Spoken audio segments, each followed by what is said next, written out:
Part 1 है, इस तरीके से प्रश्न पूछा जाता है, यानी कि MDH एक फॉर्मूला होता है, उसके थ्रू इन्हें सॉल्व करना होता है। जितने भी टाइप्स बन सकते हैं, तो पार्ट 1 में कुछ हमने प्रश्न लिए हैं जो कि बहुत ही ज़्यादा महत्वपूर्ण हैं। सरल से कठिन की तरफ चलेंगे स्टेप बाय स्टेप, ताकि आप लोगों को समझने में किसी भी प्रकार की कोई दिक्कत ना हो। सबसे पहले हम फॉर्मूला याद कर लेंगे। जैसे M होता है M1 D1 और H1 अपॉन में होगा W1। फॉर्मूला याद करेंगे, उसके बाद हम आगे बढ़ेंगे। बहुत ही आसानी से आप याद भी कर पाएंगे। यहाँ पर हो जाएगा M2 D2 और H2 अपॉन W2।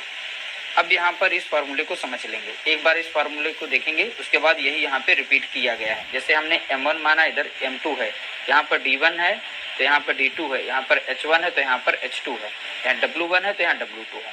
तो यहाँ पर याद रखिएगा MDH, M मीन्स होते हैं कितने भी आदमी औरत काम कर रहे हैं वो कितने, और यहाँ पे D मीन्स होता है दिन, तो वो दिन काम में करता है। जैसे कि यहाँ पे 12 व्यक्ति हैं, किसी कार्य को 8 दिन में कर सकते हैं, तो यहाँ पर व्यक्ति कितने हैं 12, यानी M1 दिया गया है। दिन यानी D1 दिया गया है। H वो कितने घंटे काम कर रहा है, ऐसा प्रश्न पूछा जा सकता है, इसीलिए यहाँ पर H1 लिखा गया। वो कितना कार्य कर रहा है, कि 2 मीटर सड़क बना रहा है, जो भी है, तो यहाँ पर वो W1 में रखा जाता है। इसी तरीके से यहाँ पर दूसरा डाटा दिया जाता है।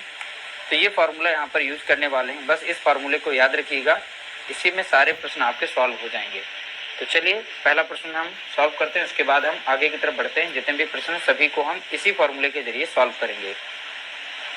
12 व्यक्ति किसी काम को 8 दिन में कर सकते हैं, तो यहाँ पर जो M1 है वो हो जाएगा हमारा 12 हो जाएगा, और D1 जो हो जाएगा यहाँ पर तो हो जाएगा ये 8, यानी 8 दिन में कर सकते हैं।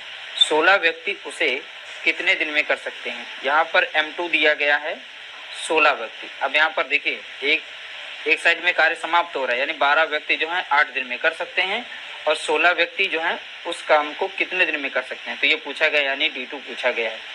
अब यहाँ पर याद रखिएगा जो वैल्यू दी जाती है, जैसे M यहाँ पर व्यक्ति दिए गए हैं, दिन दिए गए हैं, लेकिन आवर नहीं दिया, घंटा नहीं बताया गया है, तो हम इसकी वैल्यू नहीं इसमें रखेंगे। ठीक है, अगर कोई कार्य मतलब एक काम 2 काम ऐसे करके दिए गए तो रखेंगे, वरना इसको भी नहीं रखेंगे। अब जैसा कि यहाँ पर देखिए, यहाँ पर M1 D1 दिया गया, तो हम इसमें फार्मूला यूज करेंगे M1 D1 equal to M2 D2 याद रखेंगे।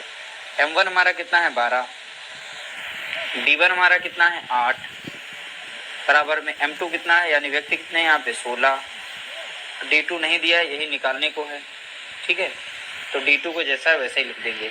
अब डायरेक्टली ये संख्या कट रही है तो हम काट देंगे, वरना यहाँ पर जो है 12 गुणे 8 आप करेंगे, और नीचे आ जाएगा यहाँ पर 16, और बराबर में रहेगा यहाँ पर D2।